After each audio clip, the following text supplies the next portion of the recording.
ನಮಸ್ತೆ, welcome to the Java and Spring Boot beginner course. Previous ವಿಡಿಯೋದಲ್ಲಿ ನಾವು U I ಲೇಯರಿಂದ ಜಾವಾ ಲೇಯರಿಗೆ ಯಾವ ರೀತಿ ಡೇಟಾನ ಪಾಸ್ ಮಾಡ್ಬೋದು ಅಂತ ಡಿಸ್ಕಸ್ ಮಾಡಿದ್ವಿ. ಅದನ್ನು ಡಿಸ್ಕಸ್ ಮಾಡಬೇಕಾದ್ರೆ ನಾವು ರಿಕ್ವೆಸ್ಟ್ ಪ್ಯಾರಮ್ ಅನೋಟೇಷನ್ ಬಗ್ಗೆ ಡಿಸ್ಕಸ್ ಮಾಡಿದ್ವಿ. ವೆರಿ ಇಂಪಾರ್ಟೆಂಟ್ ಅನೋಟೇಷನ್ ಅದು. ನೀವೇನಾದರೂ ಆ ವಿಡಿಯೋನ ಮಿಸ್ ಮಾಡಿದ್ದೀರಾ ಅಂತಂದರೆ ಡಿಸ್ಕ್ರಿಪ್ಷನ್ ಸೆಕ್ಷನಲ್ಲಿ ಆ ವಿಡಿಯೋ ಲಿಂಕ್ ಕೊಟ್ಟಿರ್ತೀನಿ. ಫಸ್ಟ್ ಆ ವಿಡಿಯೋನ ವಾಚ್ ಮಾಡಿರಿ. ಹಾಗೆಯೇ ನೀವು ಚಾನಲ್ಗೆ ಇನ್ನೂ ಸಬ್ಸ್ಕ್ರೈಬ್ ಆಗಿಲ್ಲ ಅಂತಂದರೆ ಸಬ್ಸ್ಕ್ರೈಬ್ ಆಗಿ ನೋಟಿಫಿಕೇಷನ್ಸ್ನ ಟರ್ನ್ ಆನ್ ಮಾಡ್ಕೊಳ್ಳಿ. ನನ್ನ ಹೆಸರು ಭೂಷಣ್, ನಾನು ಫುಲ್ ಟೈಮ್ ಜಾವಾ ಡೆವಲಪರ್ ಆಗಿ ವರ್ಕ್ ಮಾಡ್ತಿದ್ದೀನಿ. ಈ ವಿಡಿಯೋ ಇಷ್ಟ ಆದರೆ ಲೈಕ್ ಮಾಡಿರಿ.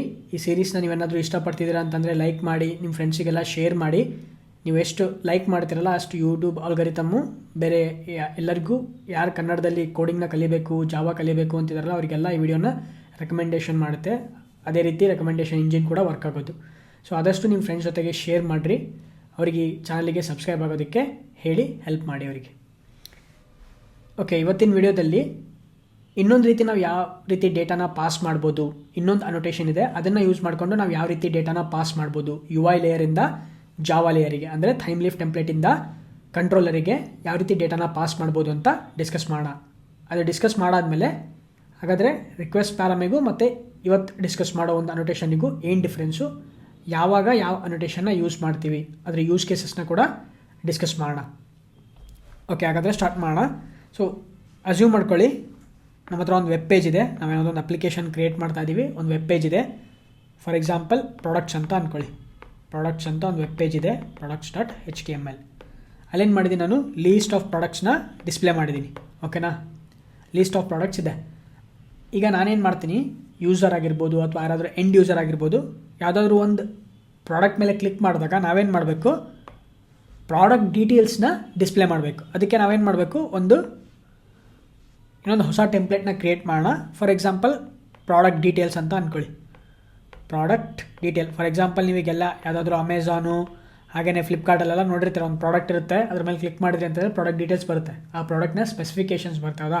ಅದೇ ರೀತಿ ಪ್ರಾಡಕ್ಟ್ಸ್ ಮೇಲೆ ಕ್ಲಿಕ್ ಮಾಡಿದಾಗ, ಯಾವುದಾದ್ರೂ ಒಂದು ಪ್ರಾಡಕ್ಟ್ ಮೇಲೆ ಕ್ಲಿಕ್ ಮಾಡಿದಾಗ ಪ್ರಾಡಕ್ಟ್ ಡೀಟೇಲ್ಸ್ ಪೇಜ್ ಓಪನ್ ಆಗುತ್ತೆ. ಅಲ್ಲಿ ಎಂಟೈರ್ ಪ್ರಾಡಕ್ಟ್ಸ್ನ ಡೀಟೇಲ್ಸ್ ಡಿಸ್ಪ್ಲೇ ಮಾಡ್ತೀವಿ, ಆ ಒಂದು ಪರ್ಟಿಕ್ಯುಲರ್ ಡೀಟೇಲ್ಸ್. ಫಾರ್ ಎಕ್ಸಾಂಪಲ್ ನಾವೀಗ ನಮ್ಮ ಒಂದು ಅಪ್ಲಿಕೇಶನಲ್ಲಿ ಒಂದು 10 ಪ್ರಾಡಕ್ಟ್ಸ್ ಇದೆ ಅಂತ ತಿಳ್ಕೊಳ್ಳಿ. ಹಾಗಂತ ಹೇಳ್ಬಿಟ್ಟು ನಾವು 10 ಪ್ರಾಡಕ್ಟ್ ಡೀಟೇಲ್ಸ್, ಅವೆಲ್ಲ ಪ್ರಾಡಕ್ಟ್ಸಿಗೂ 10 ಪ್ರಾಡಕ್ಟ್ ಡೀಟೇಲ್ಸ್ ಪೇಜ್ ಕ್ರಿಯೇಟ್ ಮಾಡೋಕ್ಕಾಗಲ್ಲ. ಆ ಥರ ಕ್ರಿಯೇಟ್ ಮಾಡ್ತಾ ಹೋದ್ವಿ ಅಂದರೆ ನಾಳೆ 1000 ಪ್ರಾಡಕ್ಟ್ಸ್ ಇರುತ್ತೆ, 1000 ಪ್ರಾಡಕ್ಟ್ ಡೀಟೇಲ್ಸ್ ಪೇಜ್ನ ಕ್ರಿಯೇಟ್ ಮಾಡೋಕ್ಕಾಗಲ್ಲ. ಒಂದೇ ಪ್ರಾಡಕ್ಟ್ ಡೀಟೇಲ್ಸ್ ಇರುತ್ತೆ. ನಾವೇನು ಮಾಡಬೇಕು, ಪ್ರತಿ ಸಲ ಯೂಸರು ಆ ಒಂದು ಪ್ರಾಡಕ್ಟ್ ಮೇಲೆ ಕ್ಲಿಕ್ ಮಾಡಿದಾಗ ನಾವೇನು ಮಾಡಬೇಕು, ಆ ಪ್ರಾಡಕ್ಟಿನ ಯಾವುದಾದ್ರೂ ಒಂದು ಐ ಡಿ ಆಗಿರ್ಬೋದು ಅಥವಾ ಪ್ರಾಡಕ್ಟಿನ ನೇಮ್ ಆಗಿರ್ಬೋದು, ಅದನ್ನು ನಾವು ಪಾಸ್ ಮಾಡಬೇಕು. ಓಕೆನಾ, ಎಲ್ಲಿಗೆ, ಕಂಟ್ರೋಲರ್ ಲೇಯರಿಗೆ, ಜಾವಾ ಲೇಯರಿಗೆ ಪಾಸ್ ಮಾಡಬೇಕು. ಅದನ್ನು ಯಾವ ರೀತಿ ಪಾಸ್ ಮಾಡೋದು ಅಂತ ಡಿಸ್ಕಸ್ ಮಾಡೋಣ. ಆ ಥರ ಪಾಸ್ ಮಾಡಿದಾಗ ನಾವೇನು ಮಾಡ್ತೀವಿ, ಜಸ್ಟ್ ಒಂದೇ ಹ್ಯಾಂಡ್ಲರ್ ಮೆಥಡ್ ಕ್ರಿಯೇಟ್ ಮಾಡ್ತೀವಿ. ಓಕೆನಾ, ಆ ಹ್ಯಾಂಡ್ಲರ್ ಮೆಥಡಲ್ಲಿ ನಾವೇನು ಮಾಡ್ತೀವಿ, ಒಂದು ವೇರಿಯೇಬಲ್ನ ಕ್ರಿಯೇಟ್ ಮಾಡ್ತೀವಿ. ಹ್ಯಾಂಡ್ಲರ್ ಮೆಥಡಲ್ಲಿ ವೇರಿಯೇಬಲ್ನ ಕ್ರಿಯೇಟ್ ಮಾಡ್ತೀವಿ. ಇದುವರೆಗೂ ನಾವೇನು ಮಾಡ್ತಿದ್ವಿ, just U R L create ಮಾಡ್ತಿದ್ವಿ ಅಷ್ಟೇ. ಈಗ ಯು ಆರ್ ಎಲ್ನಲ್ಲೇ ಒಂದು ವೇರಿಯೇಬಲ್ನ ಕ್ರಿಯೇಟ್ ಮಾಡಿ ಆ ವೇರಿಯೇಬಲ್ಗೆ ನಾವು ವ್ಯಾಲ್ಯೂನ ಡೈನಮಿಕಾಗಿ ಪಾಸ್ ಮಾಡ್ತೀವಿ. ಸೊ ಆ ರೀತಿ ಪಾಸ್ ಮಾಡಿದಾಗ ಏನಾಗುತ್ತೆ, ನಾವು ಪ್ರತಿ ಸಲ ಆ ಜಾವಾ ಮೆಥಡ್ ಒಳಗಡೆಗೆ ಆ ಒಂದು ವ್ಯಾಲ್ಯೂನ ಅಕ್ಸೆಪ್ಟ್ ಮಾಡ್ಕೋಬೋದು. ಫಾರ್ ಎಕ್ಸಾಂಪಲ್ ಫಸ್ಟ್ ಪ್ರಾಡಕ್ಟ್ ಮೇಲೆ ಕ್ಲಿಕ್ ಮಾಡಿದಾಗ product name data engineering tool ಆಗಿರುತ್ತೆ ಅಂತ ಇಟ್ಕೊಳ್ಳಿ. ನಾವೇನು ಮಾಡ್ತೀವಿ, ಆ ಡೇಟಾ ಇಂಜಿನಿಯರಿಂಗ್ ಟೂಲ್ ಅನ್ನೋ ಒಂದು ವ್ಯಾಲ್ಯೂನ ಪಾಸ್ ಮಾಡ್ತೀವಿ. ಅದನ್ನು ನಾವು ಆ ಹ್ಯಾಂಡ್ಲರ್ ಮೆಥಡಲ್ಲಿ ರಿಸೀವ್ ಮಾಡ್ಕೊತೀವಿ. ಅದೇ ರೀತಿ ನೆಕ್ಸ್ಟ್ ಪ್ರಾಡಕ್ಟ್ ಕ್ಲಿಕ್ ಮಾಡಿದಾಗ ಅಲ್ಲಿಂದ ನಾವೇನು ಪಾಸ್ ಮಾಡ್ತೀವಿ, ಫಾರ್ ಎಕ್ಸಾಂಪಲ್ ಒಲಂಪಸ್ ಅಂತ. ಓಕೆನಾ, ಅದನ್ನು ಪಾಸ್ ಮಾಡ್ತೀವಿ. ಅದನ್ನು ಪಾಸ್ ಮಾಡಿದಾಗ ಜಾವಾ ಮೆಥಡ್ ಪ್ಯಾರಾಮೀಟ್ರಲ್ಲಿ ನಾವು ಆ ಒಂದು ವೇರಿಯೇಬಲ್ನ, ಆ ಒಂದು ವ್ಯಾಲ್ಯೂನ ಅಕ್ಸೆಪ್ಟ್ ಮಾಡ್ಕೊತೀವಿ. ಸೇಮ್ ವೇರಿಯೇಬಲ್, ಬಟ್ ಆ ವೇರಿಯೇಬಲಲ್ಲಿ ವ್ಯಾಲ್ಯೂ ಡಿಫ್ರೆಂಟ್ ವ್ಯಾಲ್ಯೂಸ್ ಇರುತ್ತೆ. ಓಕೆ, ಸೊ ಯಾವ ರೀತಿ ಅದನ್ನು ನಾವು ಅಚೀವ್ ಮಾಡ್ಬೋದು. ಇದನ್ನು ಅಚೀವ್ ಮಾಡಬೇಕಾದ್ರೆ ನಾವು ಒಂದು ಇಂಪಾರ್ಟೆಂಟ್ ಅನೋಟೇಷನ್ನ ಯೂಸ್ ಮಾಡ್ತೀವಿ, ಆಟ್ ಪಾತ್ ವೇರಿಯೇಬಲ್ ಅನೋಟೇಷನ್ ಅಂತ. ಆಟ್ ಪಾತ್ ವೇರಿಯೇಬಲ್ ಅನೋಟೇಷನ್, ಈ ಅನೋಟೇಷನ್ನ ಯೂಸ್ ಮಾಡಿ ನಾವು ಯಾವ ರೀತಿ ಡೇಟಾನ ಪಾಸ್ ಮಾಡ್ಬೋದು ಅದನ್ನು ಪ್ರಾಕ್ಟಿಕಲ್ ಆಗಿ ಡಿಸ್ಕಸ್ ಮಾಡೋಣ. Let's move to IntelliJ IDEA. Okay, ನಾನು ಇಂಟೆಲಿಜಿ ಐಡಿಯಾ ಓಪನ್ ಮಾಡಿದ್ದೀನಿ. ಸೊ ಫಸ್ಟ್ ಆಫ್ ಆಲ್ ಏನು ಮಾಡೋಣ, ಒಂದು ಪ್ರಾಡಕ್ಟ್ ಡೀಟೇಲ್ಸ್ ಪೇಜನ್ನ ಕ್ರಿಯೇಟ್ ಮಾಡೋಣ. ಪ್ರಾಜೆಕ್ಟ್ನ ಓಪನ್ ಮಾಡ್ತೀನಿ, ಎಕ್ಸ್ಪ್ಲೋರರ್ ಓಪನ್ ಮಾಡಿ ರಿಸೋರ್ಸಸ್ ಟೆಂಪ್ಲೇಟ್ಸಲ್ಲಿ ಅಬೌಟ್ ಅಸ್ HTML ಇದೆಯಲ್ಲ, ಜಸ್ಟ್ ಅದನ್ನು ಕಾಪಿ ಮಾಡಿ ತಿರ್ಗಾ ಪೇಸ್ಟ್ ಮಾಡ್ತೀನಿ ಅದರಲ್ಲೇ. ಸೊ ಈಗೇನು ಮಾಡೋಣ, ಇದನ್ನು products or product details page ಅಂತ ಕ್ರಿಯೇಟ್ ಮಾಡ್ತೀನಿ. ಓಕೆನಾ, ಎಕ್ಸ್ಪಾಂಡ್ ಮಾಡ್ತೀನಿ ಇದನ್ನು. ಓಕೆ, ಇಲ್ಲಿ ಅಬೌಟ್ ಅಸ್ ಅಂತಿದೆಯಲ್ಲ, ಅದನ್ನು ನಾನೇನು ಮಾಡ್ತೀನಿ, ಪ್ರಾಡಕ್ಟ್ ಡೀಟೇಲ್ಸ್ ಅಂತ ಕಾಲ್ ಮಾಡ್ತೀನಿ. ಹಾಗೆಯೇ ವಾಪಸ್ ನಮ್ಮ products dot H T M L ಪೇಜಿಗೆ ಹೋಗೋಣ. ಇಲ್ಲಿ ನೋಡ್ಬೋದು products dot H T M L different products ಇದೆ. Products 1, product 2, product 3. ನಾನೇನು ಮಾಡಬೇಕು, ಇದನ್ನೆಲ್ಲದನ್ನು ಫಸ್ಟ್ ಲಿಂಕ್ ಆಗಿ ಕನ್ವರ್ಟ್ ಮಾಡಬೇಕಂದ್ರೆ ಆ್ಯಂಕರ್ ಟ್ಯಾಗ್ನ ಆ್ಯಡ್ ಮಾಡೋಣ. ನಾನೇನು ಮಾಡ್ತೀನಿ, ಇದನ್ನು ಜಸ್ಟ್ ಕಟ್ ಮಾಡಿಬಿಟ್ಟು ಆ್ಯಂಕರ್ ಟ್ಯಾಗ್ನ ಯೂಸ್ ಮಾಡ್ತೀನಿ. ಆ್ಯಂಕರ್ ಟ್ಯಾಗ್ ಯೂಸ್ ಮಾಡಬೇಕಾದ್ರೆ we have to use the TH attribute. ಆ ಒಂದು ಟೈಮ್ಲಿ ಆಟ್ರಿಬ್ಯೂಟ್ನ ಯೂಸ್ ಮಾಡ್ತಿರೋದ್ರಿಂದ THನ ಆ್ಯಡ್ ಮಾಡ್ತೀನಿ. ಇಲ್ಲಿ ಪ್ರಾಡಕ್ಟ್ 1 ಆ್ಯಡ್ ಮಾಡ್ತೀನಿ. ನಾನೇನು ಮಾಡ್ತೀನಿ, ಇಲ್ಲಿಗ URI ಪಾಸ್ ಮಾಡ್ತೀನಿ. @ ನಮಗೆ ಗೊತ್ತು href ಯೂಸ್ ಮಾಡಬೇಕಾದ್ರೆ we always use @ curly basis. ಈಗ ನಾವು URI ಪಾಸ್ ಮಾಡ್ತೀನಿ. ನಾನೇನು ಮಾಡ್ತೀನಿ, ಸಿನ್ಸ್ ಪ್ರಾಡಕ್ಟ್ಸ್ ಆಗಿರೋದ್ರಿಂದ ಪ್ರಾಡಕ್ಟ್ಸ್ ಅನ್ನೋ URI ಆಲ್ರೆಡಿ ಇದೆ. ಓಕೆನಾ. ಇದಾದಮೇಲೆ ನಾನೇನು ಮಾಡ್ತೀನಿ, ಪ್ರಾಡಕ್ಟ್ಸಿನ ID ಪಾಸ್ ಮಾಡ್ತೀನಿ ಅಥವಾ ಪ್ರಾಡಕ್ಟ್ ನೇಮ್ ಪಾಸ್ ಮಾಡ್ಬೋದು. ಅಸ್ಯೂಮ್ ದಟ್ ನಾವು ಆ ಒಂದು ನೇಮ್ನೇ ಪಾಸ್ ಮಾಡ್ತಾ ಇದ್ದೀವಿ ಅಂತ ಇಟ್ಕೊಳ್ಳಿ. Product name for example data engineering tool ಅಂತ ಅಂದ್ಕೊಳ್ಳಿ. Data engineering tool /details. ಓಕೆನಾ. ಸೊ ಈ ಥರ ನಾನೊಂದು ಫ್ರೇಮ್ ಮಾಡ್ತಾಯಿದ್ದೀನಿ. ಸೊ ಇದನ್ನು ಈ URI ನೋಡಿದಾಗ ಪ್ರತಿಯೊಬ್ಬರಿಗೂ ಗೊತ್ತಾಗೋಗ್ಬಿಡುತ್ತೆ. ಓಕೆ, ಯಾವುದೋ ಒಂದು ಪ್ರಾಡಕ್ಟ್ಸ್ ಅನ್ನೋ URIಯಲ್ಲಿ ಡೇಟಾ ಇಂಜಿನಿಯರಿಂಗ್ ಅನ್ನೋ ಟೂಲು ಪ್ರಾಡಕ್ಟ್ ನೇಮ್ ಆಗಿರುತ್ತೆ, ಅದರ ಡೀಟೇಲ್ಸ್ನ ಅವರು ವ್ಯೂ ಮಾಡ್ತಾ ಇದ್ದಾರೆ. ಸೊ ನಾವು URI ಕ್ರಿಯೇಟ್ ಮಾಡಬೇಕಾದ್ರೂ ಒಂದು ಮೀನಿಂಗ್ಫುಲ್ URIನ ಕ್ರಿಯೇಟ್ ಮಾಡಬೇಕಂದ್ರೆ ಅದನ್ನು ನೋಡಿದ್ರೆ ಬೇರೆಯವ್ರಿಗೆ ಅರ್ಥ ಆಗಬೇಕು, ಆ ಥರ ಕ್ರಿಯೇಟ್ ಮಾಡಬೇಕು. Okay fine. ಫಸ್ಟ್ ಒನ್ ಆಯಿತು. ಈಗ ಸೆಕೆಂಡ್ ಒನ್ ನಾನೇನು ಮಾಡ್ತೀನಿ, ಫಾರ್ ಎಕ್ಸಾಂಪಲ್ ಇದನ್ನು ಕ್ಯಾಂಪೇನ್ ಮ್ಯಾನೇಜ್ಮೆಂಟ್ ಅಂತ ಅಂದ್ಕೊಳ್ಳಿ. Campaign management. ಅದೇ ರೀತಿ ದಿಸ್ ಇಸ್ ಪ್ರಾಡಕ್ಟ್ 2. ಓಕೆನಾ. ಇದು ಪ್ರಾಡಕ್ಟ್ 2, ಈಗಿರೋದು product 3. Product 3 let's say suppose prescription management ಅಂತ ಅಂದ್ಕೊಳ್ಳಿ. Prescription management. ಓಕೆ, ಇಲ್ಲೆಲ್ಲ ನೋಡ್ಬೋದು ಎಲ್ಲ URI ಸೇಮ್ ಇದೆ. ಓಕೆನಾ. ಈ 3 URI ಆಲ್ಮೋಸ್ಟ್ ಸೇಮ್ ಇದೆ. ಓನ್ಲಿ ಡಿಫ್ರೆನ್ಸ್ ಏನಪ್ಪ ಅಂತಂದರೆ ಈ ನೇಮ್. ಸೊ ಈ ಥರ ಇದ್ದಾಗ ನಾವೇನು ಮಾಡ್ಬೋದಪ್ಪ ಅಂತಂದರೆ, ಇಷ್ಟು ಪ್ರಾಡಕ್ಟ್ಸಿಗೂ ಸಪ್ರೇಟ್ URI ಹ್ಯಾಂಡ್ಲರ್ ಮೆಥಡ್ಸ್ನ ಕ್ರಿಯೇಟ್ ಮಾಡೋದಲ್ಲ, ಒಂದೇ ಹ್ಯಾಂಡ್ಲರ್ ಮೆಥಡ್ಸ್ನ ಕ್ರಿಯೇಟ್ ಮಾಡ್ತೀವಿ. ಈ ಒಂದು ಪಾರ್ಟ್ನ ಮಿಡಲ್ ಪಾರ್ಟ್ ಏನಿದೆಯಲ್ಲ, ನೇಮ್ ಆಫ್ ದಿ ಪ್ರಾಡಕ್ಟ್ ಇದೆಯಲ್ಲ, ಅದನ್ನು ನಾವು ಡೈನಮಿಕ್ ಆಗಿ ಕನ್ವರ್ಟ್ ಮಾಡ್ತೀವಿ. ಅಂದರೆ ಒಂದು ವೇರಿಯೇಬಲ್ನ ಕ್ರಿಯೇಟ್ ಮಾಡಿ ಆ ವೇರಿಯೇಬಲಲ್ಲಿ ಇದನ್ನು ಸ್ಟೋರ್ ಮಾಡ್ತೀವಿ. ಓಕೆನಾ. ಸೊ ಇದನ್ನು ನಾವೀಗ ಈ ವೇರಿಯೇಬಲ್ಸ್ ನಾವು ಅಕ್ಸೆಪ್ಟ್ ಮಾಡ್ಕೋಬೇಕಂದ್ರೆ ಈ ಡೇಟಾನ ಅಕ್ಸೆಪ್ಟ್ ಮಾಡ್ಕೋಬೇಕು. ಹೌದಾ. ಸೊ ಅದಕ್ಕೆ ನಾವೇನು ಮಾಡೋಣ ಅಂತಂದರೆ ಒಂದು ಹ್ಯಾಂಡ್ಲರ್ ಮೆಥಡ್ನ ಕ್ರಿಯೇಟ್ ಮಾಡೋಣ. ಸೇಮ್ ವಾಪಸ್ ನಮ್ಮ ಹೋಮ್ ಕಂಟ್ರೋಲರಲ್ಲಿ ನಾನೊಂದು ಹೊಸ ಮೆಥಡ್ನ ಕ್ರಿಯೇಟ್ ಮಾಡ್ತೀನಿ. ಎಗೈನ್ ಇಲ್ಲೂ ಕೂಡ ಯೂಸರು ಲೆಟ್ಸ್ ಸೇ ಸಪೋಸ್ ಈಗೇನು ಮಾಡೋಣ ಅಂತಂದರೆ ಫಸ್ಟ್ ಸೇವ್ ಮಾಡ್ತೀನಿ. ಬ್ಯಾಕ್ ಟು ಅವರ್ ಬ್ರೌಸರಿಗೆ ಹೋಗೋಣ. ಬ್ರೌಸರಲ್ಲಿ ನಾನೇನು ಮಾಡ್ತೀನಿ, ಫಸ್ಟ್ ರೀಲೋಡ್ ಮಾಡಿಬಿಡ್ತೀನಿ. ಓಕೆ, ಅಪ್ಲಿಕೇಶನ್ ರನ್ ಆಗ್ತಿದೆಯಾ ಫಸ್ಟು? ಓಕೆ, ಅಪ್ಲಿಕೇಶನ್ ಸ್ಟಾರ್ಟ್ ಆಗಿಲ್ಲ. ನಾನು ಸ್ಟಾರ್ಟ್ ಮಾಡ್ತೀನಿ ಅಪ್ಲಿಕೇಶನ್ನ. ಅಪ್ಲಿಕೇಶನ್ ಸ್ಟಾರ್ಟ್ ಆಗಿದೆ.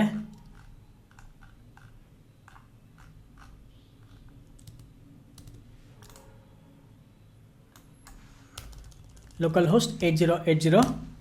ಓಕೆ, ಈಗ ಪ್ರಾಡಕ್ಟ್ಸಿಗೆ ಹೋಗೋಣ. ಪ್ರಾಡಕ್ಟ್ಸಲ್ಲಿ ನೋಡ್ಬೋದು, ಪ್ರಾಡಕ್ಟ್ ಮೇಲೆ ಹೋವರ್ ಮಾಡಿದಾಗ ಇಲ್ಲಿ ಬಾಟಮಲ್ಲಿ ನೀವು ಚೆಕ್ ಮಾಡ್ಬೋದು ಏನು ಡಿಸ್ಪ್ಲೇ ಆಗ್ತಿದೆ, products /data engineering tool /details. ಅದೇ ರೀತಿ products /campaign management /details, products /prescription management /details.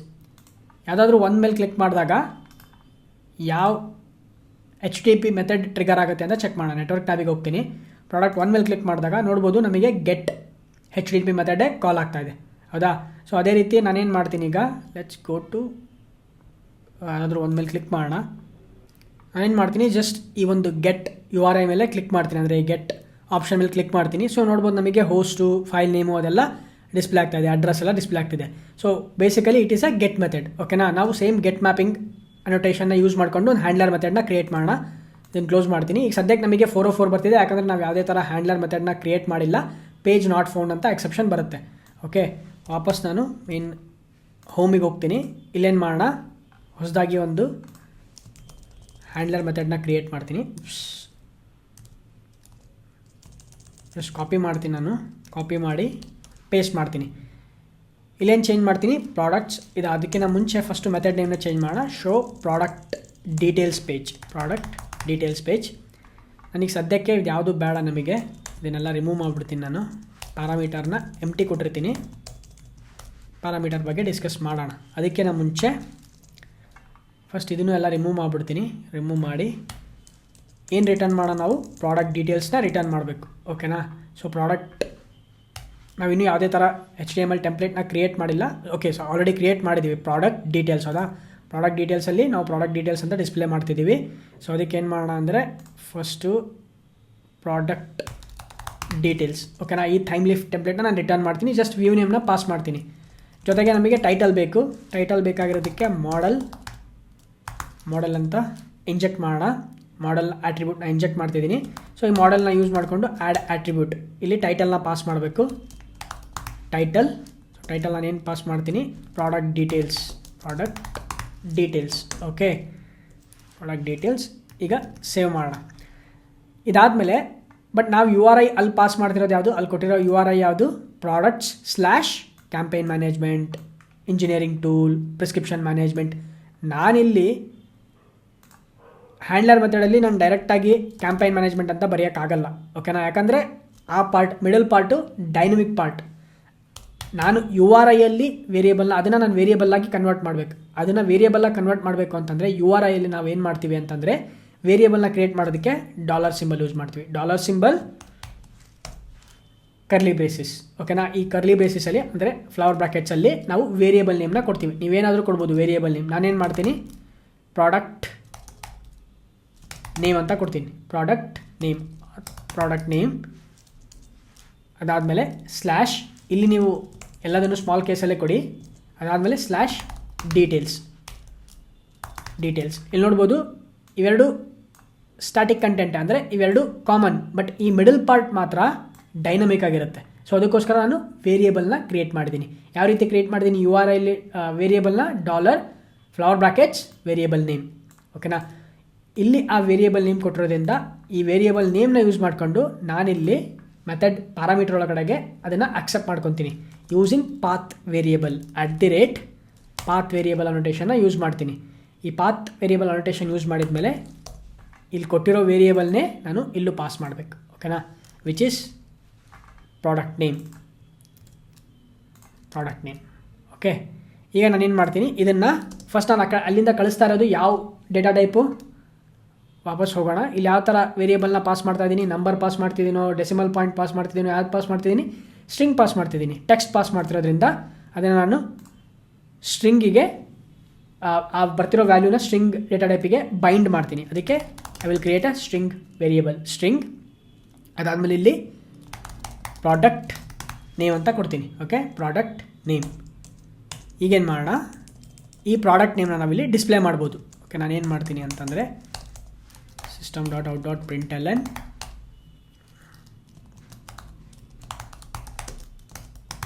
Product name. ನಾನೇನು ಮಾಡ್ತೀನಿ, ಪ್ರಾಡಕ್ಟ್ ನೇಮ್ನ ಕನ್ಕ್ಯಾಟಿನೇಟ್ ಮಾಡ್ತೀನಿ. Product name. ಈಗ ಸೇವ್ ಮಾಡೋಣ. ಸೊ ಸೇವ್ ಮಾಡಿ ಅಪ್ಲಿಕೇಶನ್ ಒಂದು ಸಲ ಬಿಲ್ಡ್ ಆಗಲಿ. ಓಕೆ, ಬಿಲ್ಡ್ ಆದಮೇಲೆ ವಿ ಕ್ಯಾನ್ ಟೆಸ್ಟ್ ಇಟ್. ವಾಪಸ್ ರಿಲೋಡ್ ಮಾಡ್ತೀನಿ. ಇದನ್ನು ರಿಲೋಡ್ ಮಾಡಿ ಪ್ರಾಡಕ್ಟ್ಸಿಗೆ ಹೋಗೋಣ. ಪ್ರಾಡಕ್ಟ್ಸಿಗೆ ಹೋಗ್ಬಿಟ್ಟು ಪ್ರಾಡಕ್ಟ್ 1, ಪ್ರಾಡಕ್ಟ್ 2, ಪ್ರಾಡಕ್ಟ್ 3 ಇದೆ. ಹೌದಾ?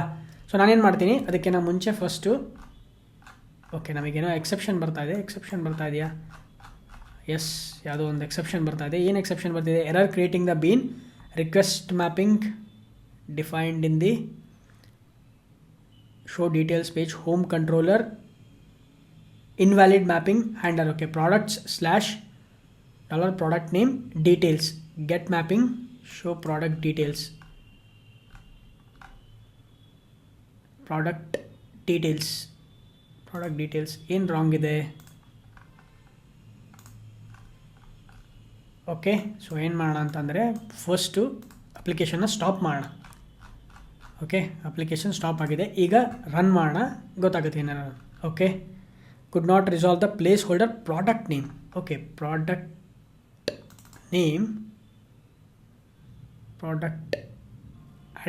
@path variable product name. ಇಲ್ಲೂ ಪ್ರಾಡಕ್ಟ್ ನೇಮ್ ಕೊಟ್ಟಿದ್ದೀನಿ. ಏನು ಮಿಸ್ಟೇಕ್ ಮಾಡಿದ್ದೀನಿ? ಓಕೆ, ಸೊ ಏನು ಮಾಡೋಣ ಅಂತಂದರೆ ಡಾಕ್ಯುಮೆಂಟೇಷನ್ ಓಪನ್ ಮಾಡಿಬಿಟ್ಟು ಇಲ್ಲಿ ಪಾತ್ ವೇರಿಯೇಬಲ್ ಅಂತ ಸರ್ಚ್ ಮಾಡೋಣ. ಓಕೆ, ಟೈಮ್ ಲೀಫ್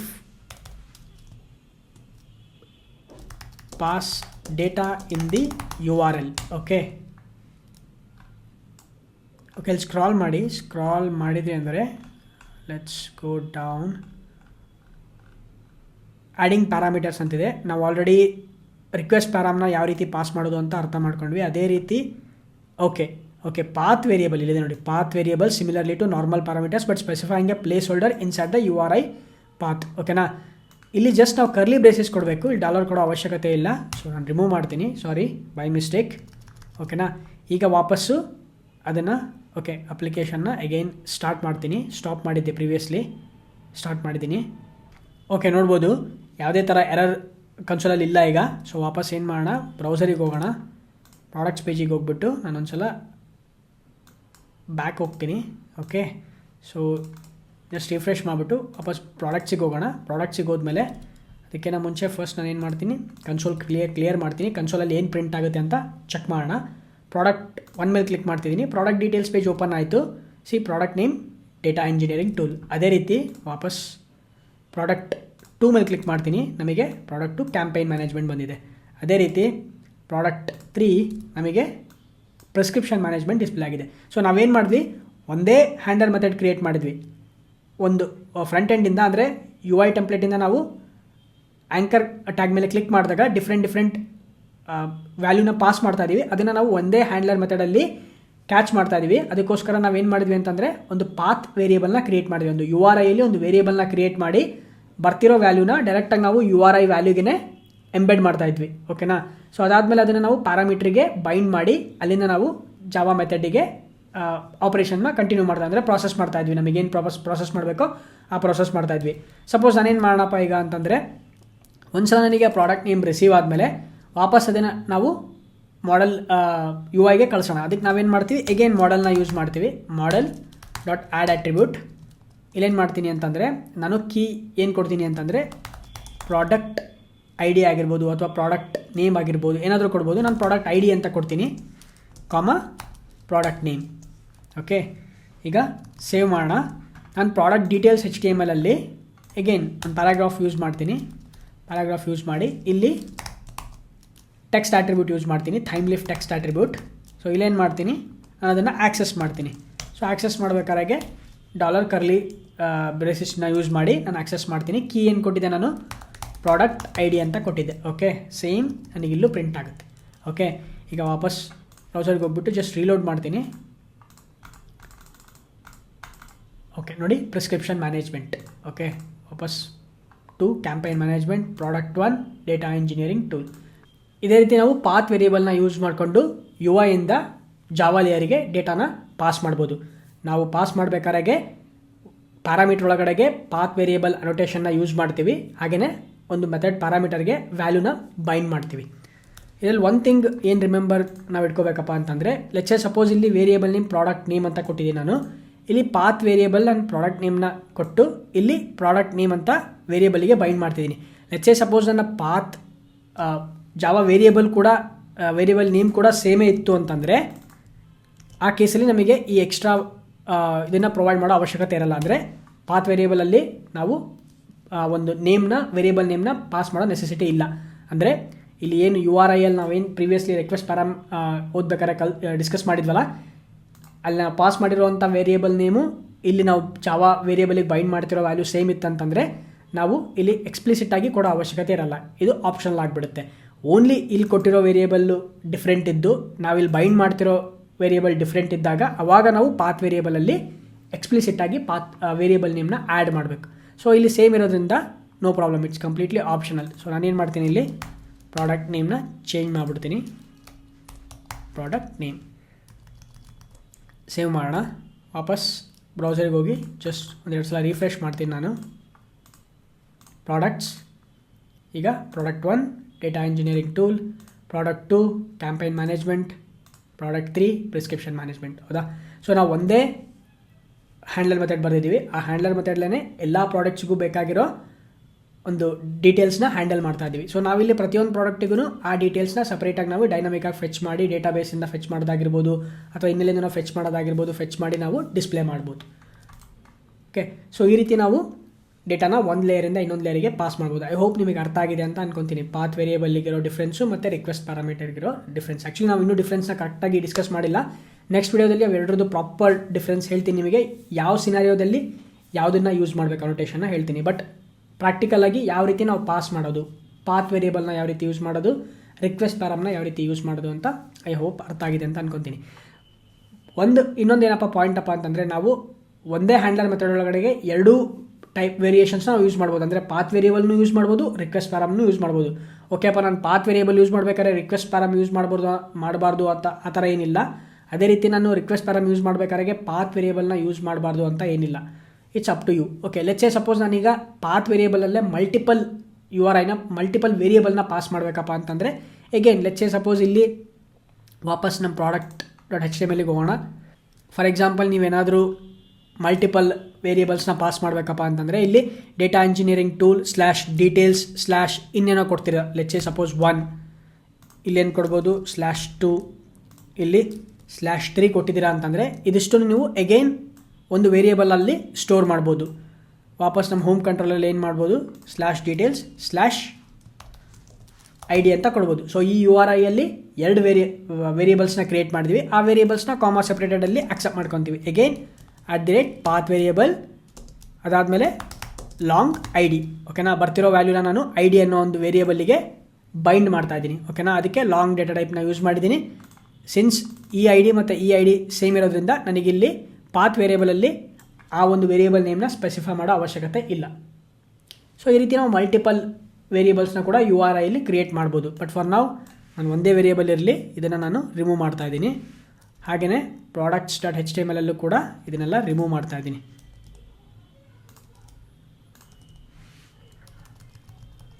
ಓಕೆ, ಇದಿಷ್ಟು ಪಾತ್ ವೇರಿಯೇಬಲ್ ಬಗ್ಗೆ ಆಯಿತು.